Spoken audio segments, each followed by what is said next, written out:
Hi everyone, कैसे हो आप सभी लोग। आई होप आप लोग अच्छे होंगे। मैं हूं राहुल जायसवाल एंड स्वागत करता हूं आप सभी का एक बार फिर हमारे यूट्यूब चैनल JR ट्यूटोरियल्स में।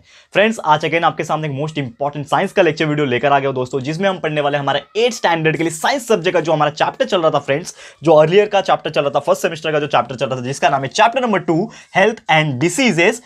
आज हम लोग इसका लेक्चर नंबर 2 आपके लिए लेकर आ गए हैं, जो कि अगेन एक बहुत ही इंपॉर्टेंट लेक्चर वीडियो होने वाला है। तो बेसिकली बहुत दिनों पहले हमने इसका फर्स्ट लेक्चर करवाया था दोस्तों, आपको याद होगा। And because of some problem यहाँ पे क्या हो गया था कि मैंने इसके आगे का लेक्चर्स आपके लिए नहीं बना के दिया था। तो लेक्चर नंबर 2 आज मैं लेकर आ गया हूं आपके लिए इस पर्टिकुलर सब्जेक्ट के लिए, जो हमारा 8 स्टैंडर्ड का साइंस का सेकंड चैप्टर है, जिसका नाम है हेल्थ एंड डिसीजेस। तो अर्लियर लेक्चर में, फर्स्ट लेक्चर में हमने क्या कवर किया था ये मैं आपको बता दूं। आपको याद नहीं होगा अगर, तो आप जाके हमारा लेक्चर नंबर 1 देख सकते हो। बहुत दिन पहले बनाया था, एटलीस्ट हो गया होगा लाइक 20 डेज के पहले मैंने बनाया था। तो जरूर से आप चेक कर लेना जाके, फर्स्ट लेक्चर आपको मिल जाएगा। और उसमें हमने क्या क्या पढ़ा था ये मैं आपको बता दूं। सबसे पहले हमने देखा था कि हेल्थ का मतलब क्या होता है, what do you mean by health. तो हमने हेल्थ के बारे में देखा था। एंड हेल्थ के बाद हमने देखा था कि क्या होता है डिसीज। हेल्थ और डिसीज क्या होते हैं इसको समझा था हमने। एंड कौन कौन से टाइप के डिसीज हो सकते हैं, जिसमें आपका लाइक ड्यूरेशन वाला एंड एक्वायर्ड डिसीज, ये सभी चीज हमने देखा था। एंड कुछ इंपॉर्टेंट डिसीज के बारे में भी पढ़ा था हमने, जैसे टीबी हो गया, हिपैटाइटिस हो गया, डिजेंट्री हो गया, कोलेरा, टाइफाइड, ये सभी चीज के बारे में हमने फर्स्ट लेक्चर में ही डिस्कस कर लिया था दोस्तों। तो आज उसी को आगे बढ़ाते हुए टॉपिक को हम लोग कवर करेंगे और एक नया टॉपिक का शुरुआत करेंगे, जिसका नाम है दोस्तों इंपॉर्टेंट डिसीज। ठीक है, दैट इज कुछ ऐसे इंपॉर्टेंट डिसीज है जो आज के जमाने में बहुत ज्यादा होते हैं, that is important disease of present days. ठीक है ना, इंपॉर्टेंट प्रेजेंट डे, जो आज के डेट में बहुत ज्यादा फैलने वाले जो डिसीज है, इसके बारे में हम लोग डिस्कस करेंगे, प्रेजेंट डे डिसीज। ठीक है, तो ऐसे भी बहुत सारी बीमारियां चली है दोस्तों, जो आज के डेट में बहुत सारी हैं। ठीक है ना, हम लोग बात नहीं करने वाले कोविड-19 की, बिकॉज ये आपके सिलेबस में इंक्लूड नहीं है। लेकिन जब भी हो सकता है 1 से 2 साल के बाद जब न्यू एजुकेशन पॉलिसी आएगा एंड जब न्यू सिलेबस जब इंक्लूड होगा, तो हो सकता है आपको कोविड-19 भी इंट्रोड्यूस किया जाए 7th में, 8th में, 9th में, जब भी इंट्रोड्यूस किया जाए। लेकिन अभी फिलहाल में आपको कोविड के बारे में नहीं पढ़ना है, बट जो भी आपके डिसीज के बारे में दिया है हम लोग उसको आपको पढ़ाएंगे। तो सबसे पहला जो डिसीज हम लोग को पढ़ना है, और जैसे कि टॉपिक का नाम मैंने बताया आपको क्या है, इंपॉर्टेंट प्रेजेंट डे डिसीज। मतलब आज के डेट में कौन कौन से ऐसे डिसीज जो कि बहुत इंपॉर्टेंट है और उसको कंजर्व करना, प्रिवेंट करना और गलती से हमें ना हो जाए, वो चीज का ख्याल रखना आपके लिए बहुत इंपॉर्टेंट होने वाला है। तो सबसे पहला चीज मैं आपको बताऊंगा डेंगू के बारे में। What do you mean bye dengue. एक ऐसा डिसीज है जिसके बारे में आपने जरूर से सुना होगा, डेंगू। ठीक है, ये एक ऐसा डिसीज है जो नॉर्मली मस्क्यूटो के बाइट से होता है। ये तो आपको सबको पता होगा कि अगर हमें मच्छर काट ले तो ये जो डिसीज है होता है। एंड नॉर्मली ये जो मच्छर काटने से होता है ना, ये मच्छर का जो नाम है दोस्तों, ये इसका नाम है दोस्तों एडिस एजिप्टी। ये मॉस्किटो का नाम क्या है, it is caused by mosquito. ये चीज तो आपको याद रखना है कि फैलता किस वजह से, मच्छर काटने की वजह से फैलता है, लेकिन होता है ये वायरस की वजह से। ठीक है ना, तो मॉस्किटो की वजह से होता है, लेकिन वो मॉस्किटो का नाम क्या है, एडिस एजिप्टी। ये आपको याद रखना है, हो सकता है आपके MCQs में। एंड जब भी आप फ्यूचर में पढ़ाई करने के लिए जब जाओगे या फिर कंपटीशन एग्जाम्स की तैयारी करोगे, तो आपको एक मॉस्किटो जरूर से पूछेगा कि कौन सा मच्छर काटने से डेंगू होता है। तो एडिस एजिप्टी नाम का एक मच्छर होता है, उसके काटने की वजह से आपका जो डेंगू है वो नॉर्मली फैलता है। तो नॉर्मली ये जो डेंगू मच्छर काटने की वजह से फैलता है, तो सबसे इंपॉर्टेंट चीज है कि हमें ऐसे एरिया में नहीं रहना है जहां पे आसपास ज्यादा मच्छर हो, और अगर मच्छर हो तो वहां पे आसपास के एरिया को क्लीनलीनेस मेंटेन करना है। यानी कि आसपास आपको सफाई रखना है, क्लीनलीनेस जिसको हम लोग बोलते हैं। पानी को जमा होने नहीं देना है, वाटर स्टैग्नेशन नहीं होने देना है, वाटर लॉग नहीं होने देना है, बहुत सारे गार्बेजेस, कूड़ा कचरा वहां पे नहीं रखना है जिसकी वजह से पानी जमा हो जाए और जो मॉस्किटो होते हैं अपने लार्वे को, अंडे को वहां पे ना जमा कर पाए, और जिसकी वजह से बहुत सारे मच्छर प्रोड्यूस हुए हैं। नॉर्मली आपको पता है कि मच्छर जो होते हैं उनकी लाइफ बहुत कम होती है, 2 से 3 दिन उनकी लाइफ होती है खाली, तो वो जल्दी जल्दी रिप्रोडक्शन करते हैं। तो अगर आपके पास ऐसा जगह है आसपास, तो फटाफट से उसको आप क्लीन करिए, ताकि आप जो है ये जो बीमारी है जिसका नाम है डेंगू, उससे वो आप प्रिवेंट हो सके। ठीक है, और इसके अंदर जो वायरस जो फैलता है नॉर्मली, जैसे मैंने बोला कि ये मच्छर काटने की वजह से होता है, लेकिन ये मच्छर काटता तो है, लेकिन क्या फैलाता है, एक वायरस फैलाता है। और वो वायरस का नाम क्या है दोस्तों, वो वायरस का नाम भी आपको मैं बताना चाहूंगा, जो कि बहुत इंपॉर्टेंट है। तो जिसका नाम है DEN।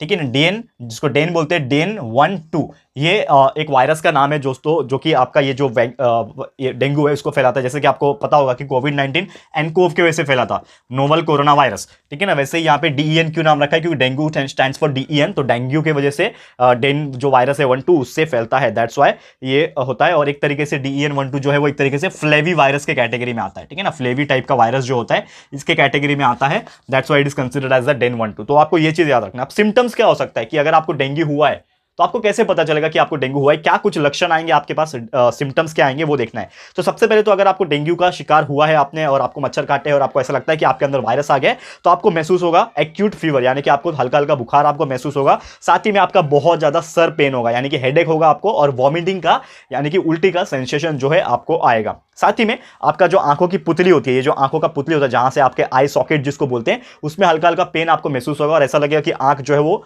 यहां पे बाहर आने वाली है। एक तरीके से इतना ज्यादा पेन वहां पे महसूस होता है, प्रोमिनेंट पेन होता है एक तरीके से। और आपके जो प्लेटलेट्स होते हैं, मैंने आपको बताया था, शायद नहीं भी बताया होगा, तो आपको ये चीज ध्यान में रखना है कि हमारे ब्लड के अंदर एक कंस्टिट्यूएंट प्रेजेंट होता है जिसको हम लोग क्या बोलते हैं दोस्तों, प्लेटलेट्स।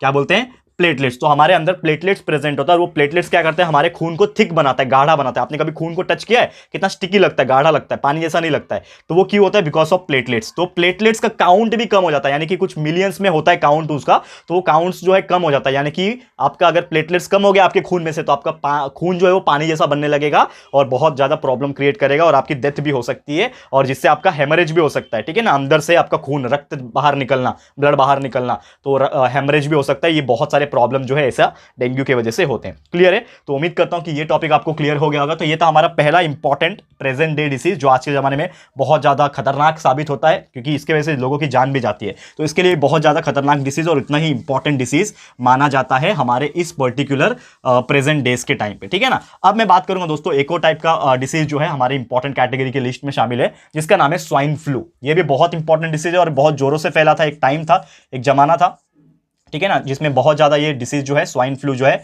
वो फैला था। ठीक है, स्वाइन फ्लू। ठीक है, अब ये स्वाइन फ्लू की अगर मैं बात करूं तो ये डिसीज जो है स्वाइन फ्लू, और ये चीज शायद मैंने पहले भी बताया था कि स्वाइन फ्लू डिसीज जो है वो एक एनिमल से फैलता है, वो एनिमल है पिग।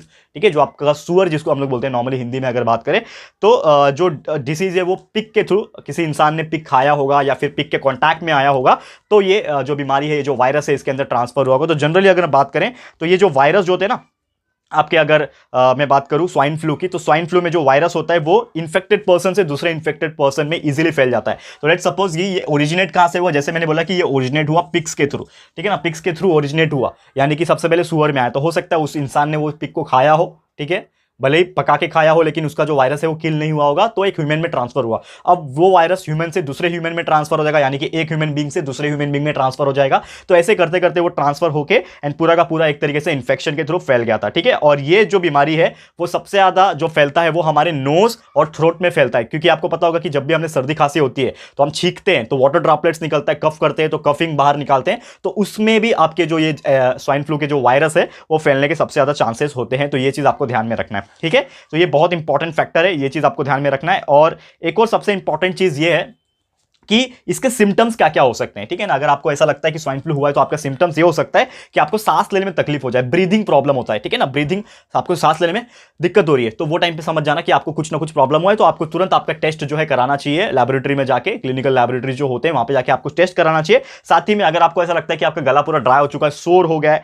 थ्रोट में प्रॉब्लम है, बॉडी पेन हो रहा है, गला दुख रहा है आपका, तो ये सभी चीज भी एक सिम्टम है कि आपको स्वाइन फ्लू हो सकता है। तो ये चीज भी आपको ध्यान में रखना। प्रिवेंशन आप ये कर सकते हो कि आपको जो भी मीट खाना है दोस्तों, सबसे इंपॉर्टेंट चीज होता है, बहुत सारे लोग इसको इग्नोर करते हैं, बहुत सारे लोग अलग अलग मीट खाते हैं, लेकिन वो मीट अगर आपको खाना है तो उसको वेल पका के, पहले तो वेल धोना है, उसको वॉश करना है कि जो भी ऊपर ऊपर बैक्टीरिया वगैरह है वो क्लीन हो जाए। और वायरस को किल करने के लिए सबसे बेस्ट टेक्निक ये होता है कुकिंग। आपको बहुत ही अच्छे से पकाना है, उसको प्रॉपर तरीके से पकाओ, कच्चा मत रखो, क्योंकि कच्चा रहेगा तो वायरस किल नहीं होंगे, पक्का रहेगा तो हो सकता है वायरस किल हो जाए। फिर आप उसको कंज्यूम अगर करते हो तो बहुत ही कम चांसेस है आपके बीमार होने का। तो ये चीज आपको ध्यान में रखना। ठीक है, और ये जो जैसे मैंने बोला, ये जो स्वाइन फ्लू जो बीमारी है ना, ये वायरस के वजह से होता है, और वो वायरस का नाम है दोस्तों H1N1। ठीक है, ये भी आपको याद रखना है, H1N1 नाम का जो वायरस है, और ये सबसे पहले ना मैक्सिको में 2009 में पाया गया था एक इंसान के अंदर, एंड धीरे धीरे वो पूरा वर्ल्ड वाइड फैल गया। और आपको पता होगा हमारे इंडिया में भी आया था ये चीज, लेकिन उतना ज्यादा जोर से नहीं पकड़ पाया इसकी गति जितना कोविड ने पकड़ा, लेकिन फिर भी ये बहुत ज्यादा डिजास्टरस हो सकता है और बहुत ही ज्यादा नुकसान जो है कर सकते हैं इसके वजह से। ठीक है, अब एक और बहुत ही इंपॉर्टेंट डिसीज माना जाता है इसको, इसके बारे में चर्चा करेंगे दोस्तों, जिसका नाम है एड्स। ठीक है, तो ये तो बीमारी आप सभी सभी को पता होगा कि ये कौन सी बीमारी की मैं बात कर रहा हूँ, लेकिन ये बीमारी बहुत ही खतरनाक आज के डेट में है। भले ही ये चीज़ अभी बहुत ही ज़्यादा कम हो गया है क्योंकि लोगों ने इसका प्रिवेंटिव मेजर्स बहुत ही अच्छे से सीख लिया है एंड क्या होता है ये समझ लिया है, लेकिन फिर भी आपको ये जानकारी के लिए मैं बताना चाहूँगा कि what do you mean by AIDS. तो सबसे पहले एड्स का एक फुल फॉर्म होता है, ठीक है ना, AIDS जो नाम है एड्स का, इसका एक फुल फॉर्म होता है एक्वायर्ड इम्यून डेफिशिएंसी सिंड्रोम, ठीक है, एक्वायर्ड इम्यून डेफिशिएंसी सिंड्रोम, यानी कि एक ऐसा बीमारी है जिसमें आपका इम्यून सिस्टम जो होता है वो कमजोर हो जाता है, डेफिशिएंट हो जाता है, यानी कि आपका जो रोग प्रतिरोधक शक्ति जो होती है, अंदर से एक विल पावर होता है कि आप बीमारियों से लड़ पाओ, उसको ही खत्म कर देता है ये जो बीमारी है जिसमें, और आपकी हर एक चीज कमजोर होने लगती है और आपकी धीरे धीरे क्या हो जाती है, डेथ हो जाती है, ये चीज होता है। तो ये it is also occur because of A virus जिसका नाम है human immuno virus, HIV virus की वजह से होता है। ये सभी को आपको पता होगा कि ह्यूमन इम्यूनो वायरस की वजह से ये जो एड्स है वो होता है। एंड इसमें नॉर्मली क्या होता है कि बहुत सारे प्रॉब्लम्स देखने मिलते हैं, जैसे कि अगर ये बीमारी होती है तो सिम्टम्स क्या हो सकता है कि आपको एटलीस्ट बुखार जैसा फील होगा, आपकी बॉडी का जो वेट है वो लॉस होने लगेगा, बहुत ड्रास्टिकली लॉस होगा। लेट सपोज कोई पर्सन 60 किलो का है तो धीरे धीरे उसका वेट 40-50 ऐसे मतलब धीरे धीरे मतलब कम होते जाएगा वेट, और आपको महसूस होगा आपका जो आईज है उसके अंदर जो रोशनी होती है वो कम होने लगेगी, यानी कि आपका धीरे धीरे ब्लाइंडनेस होने लगेगा आपको। आप तो ये सब सिम्टम्स अगर आपको ऐसा लगता है, फीवर लगता है, तो आपको तुरंत जाके टेस्ट कराना चाहिए HIV का कि आप HIV पॉजिटिव हो या फिर नहीं हो। तो आपका जो ट्रीटमेंट है वो अर्लियर स्टेज पे अगर स्टार्ट होता है तो may be the chances is that कि आप ठीक हो सकते हो, लेकिन थोड़ा सा लेट होने के बाद इसको क्योर नहीं किया जा सकता, इसका कोई भी आज तक दवाई नहीं निकला है एड्स को ठीक होने के लिए, ठीक है। एंड इसको जो टेस्ट करने का जो ये है नॉर्मली जो तरीका है वो टेस्ट का नाम है एलिसा टेस्ट, ठीक है ना। तो इसका जो टेस्ट का नाम है वो एलिसा नाम का एक टेस्ट होता है, जैसे हर एक का एक टेस्ट होता है वैसे एलिसा नाम का एक टेस्ट है जिसमें एड्स हुआ है कि नहीं वो पर्टिकुलर पर्सन को वो चीज़ चेक किया जाता है, जिसमें सिम्टम्स वगैरह भी देखा जाता है एंड बहुत सारी चीज़ें इंस्पेक्ट करते हैं। तो नॉर्मली एक और बहुत ज़्यादा भ्रम फैलाया गया था, यानी कि एक तरीके से बहुत ज़्यादा एक तरीके से मिसगाइड फैलाया गया था, मिसगाइड किया था लोगों को कि एड्स जो है वो छूने से फैलता है। इसके लिए जो एक टाइम था आज से 20-30 साल पहले, जब टेक्नोलॉजी इतना नहीं था, लोगों को जागरूकता नहीं थी इतनी, तो लोग टच करने से भी डरते थे, लेकिन ऐसा कुछ भी नहीं। अगर फॉर एग्जाम्पल किसी पर्सन को एड्स हुआ है तो हम लोग उसको टच कर सकते हैं, उसके साथ बैठ के खाना खा सकते हैं, मच्छर भी अगर उसको काट के हमको काटेगा तो भी एड्स होने के चांसेस नहीं होते, बिकॉज वो ऐसे नहीं फैलता है। बहुत सारी अलग चीजें होती है जिसकी वजह से एड्स जो है वो फैलता है और इसके बहुत सारे रोल भी होते हैं। तो अगर कोई भी पर्सन यहाँ पे HIV इन्फेक्टेड है तो उसके साथ नॉर्मली ट्रीट करना चाहिए जिस तरह नॉर्मल करते हैं, लेकिन उसका जो इलाज है वो अलग तरीके से करवाया जाता है जो कि नॉर्मली किया जाता है, ठीक है ना। और सबसे पहले जो HIV जो रिपोर्ट किया गया था वो सबसे पहले बंदर में, मंकीज के अंदर रिपोर्ट किया गया था एंड उसके अकॉर्डिंगली जो धीरे धीरे वो जो है एक तरीके से फैलने लगा। एंड सबसे ज्यादा जो इंडिया में जो हुआ ये नॉर्मली एड्स की अगर बात करें तो अनसेफ सेक्सुअल कांटेक्ट की वजह से सबसे ज़्यादा ये बीमारी जो फैली थी इसके कारण हुआ। तो और भी बहुत सारे इसके सिम्टम्स होते हैं, लेकिन जैसे जैसे आप आगे के हायर सिलेबस में जब जाओगे, हायर स्टैंडर्ड में जाओगे, थोड़े मेच्योर बनोगे तो इसके बारे में और ज़्यादा आपको आएगा, लेकिन आपके सिलेबस में फिलहाल के लिए इतना ही दिया है कि क्या होता है, कैसे होता है, ये सभी चीज़ आपको बस पढ़ना है, ठीक है दोस्तों। तो उम्मीद करता हूँ कि ये इंपॉर्टेंट डिसीज भी जो था AIDS, acquired immunodeficiency syndrome, ये भी आपको थोड़ा बहुत समझ में आ गया होगा, ठीक है दोस्तों। अब बात कर लेते हैं एक और टाइप की डिसीज की जिसका नाम है यहाँ पे रेबीज, ठीक है। ये भी बहुत इंपॉर्टेंट डिसीज है और ये जो है प्रेजेंट डे डिसीज जो मैंने बात किया, ये सभी चीज क्या होती है नॉर्मली इंसान के अंदर होती है, लेकिन बिकॉज ऑफ किसके वजह से होती है, एक तरीके से कुछ वायरस वगैरह के वजह से। लेकिन एक बीमारी एक ऐसे भी है दोस्तों जो आपको जानवर के काटने की वजह से हो सकती है जिसका नाम है रेबीज, ठीक है। तो रेबीज एक ऐसा डिसीज है नॉर्मली अगर हम बात करें बहुत ही ज्यादा डेंजर माना जाता है, लेकिन फिर भी हम जो ह्यूमन बीइंग होते हैं इसको क्या करते हैं, इग्नोर कर देते हैं, ठीक है। तो रेबीज हमारा नेक्स्ट टॉपिक है जो कि अगेन एक बहुत इंपॉर्टेंट डिसीज माना जाता है आजकल के टाइम पे भी। एंड ये जो इन्फेक्शन होता है वो एक एनिमल्स के थ्रू फैलता है, ठीक है। जैसे मैंने बोला कि ये तीनों जो डिसीज पढ़ा हमने स्टार्टिंग में, दैट इज मलेरिया पढ़ा, ये सब पढ़ा, तो वो एक इंसेक्ट की वजह से हो रहा था या फिर किसी वायरस की वजह से हो रहा था, लेकिन ये एनिमल्स की वजह से होता है, एनिमल्स के काटने की वजह से होता है। तो रेबीज जो होता है ये एक वायरल डिसीज है जिसमें क्या होता है कि अगर किसी जानवर, जैसे कि आपका कोई जानवर हो गया, डॉग हो गया, ठीक है ना, एक तरीके से आप बोल सकते हैं कोई दूसरा जानवर ले लो, ठीक है। तो ये जानवर अगर काटते हैं, कैट्स वगैरह अगर काट लेते हैं तो हो सकता है आपको ये जो बीमारी है रेबीज हो सकता है। तो अगर वो डॉग्स के अंदर ऑलरेडी इन्फेक्शन था, ऐसा नहीं है कि सिर्फ कुत्ता काट ले तो आपको रेबीज हो जाएगा, ऐसा नहीं होता है, ठीक है।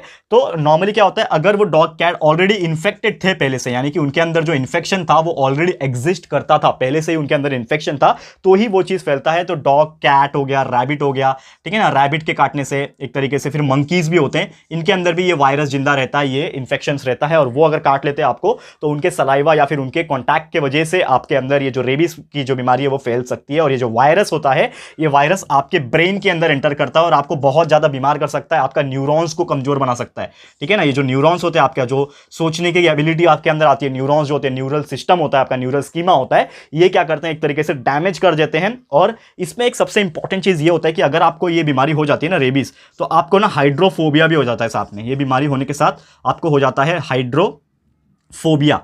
ठीक है, what do mean by hydrophobia? Hydro का मतलब होता है पानी, फोबिया का मतलब होता है डर, यानी कि पानी से डर हो जाता है कि अगर आप कहीं पे पानी देखते हो तो आपको पानी से डर लगेगा, आप नहाओगे नहीं, इतना ज्यादा डर हो जाता है पानी से ऑटोमेटिकली। तो वो एक अंदर से फीलिंग आता है, क्योंकि उसने क्या किया था, वायरस ने आपका न्यूरॉन्स को, न्यूरल सिस्टम, ब्रेन को ही डैमेज कर दिया था एक तरीके से, कुछ सेल्स को डैमेज पहुंचाया था, जिसकी वजह से आपकी सोचने की शक्ति कम हो जाती है और आपको हाइड्रोफोबिया का शिकार भी होना पड़ता है। तो ये सब चीज भी एक तरीके से हो जाता है। और ये केस में क्या होता है, विक्टिम जो है ना बहुत ज्यादा डर जाता है पानी से। साथ ही में रेबीज जो होता है, ये जो डिसीज है वो फेटल डिसीज है। फेटल डिसीज का मतलब क्या होता है, जानलेवा डिसीज। अगर ये इंसान को हो जाए तो हो सकता है सही ट्रीटमेंट अगर ना मिले तो इंसान की डेथ भी हो सकती है, मृत्यु भी हो सकती है ये बीमारी की वजह से। ठीक है ना, लेकिन अगर प्रॉपर तरीके से इलाज करवाया जाए, वैक्सीनेशन लिया जाए, तो ये प्रॉपरली आपको ठीक किया जा सकता है। और नॉर्मली आपको याद रखना है, एक क्योर के लिए मैं बताना चाहूंगा इंपॉर्टेंट चीज के लिए, कि अगर आपको कोई भी डॉग कैट अगर काट लेते हैं तो भले ही उसको इन्फेक्शन रहा हो ना रहा हो आपको पता नहीं है, तो आपको एटलीस्ट उसका जो टाइम पीरियड होता है एटलीस्ट 90 डेज से लेके 175 डेज के बीच में आपको तुरंत से वैक्सीनेशन ले लेना चाहिए। उसका जो दवा होगा, जो भी टीकाकरण होगा, जैसे कि आपको पता है कुत्ते काटने की वजह से हम लोग, एक टाइम था कि 10-10 14-14 इंजेक्शन पेट में लेना पड़ता था, लेकिन आज का एडवांस टेक्नोलॉजी की वजह से एक ही इंजेक्शन लेना पड़ता है, लेकिन वो लेना भी बहुत ज्यादा जरूरी है।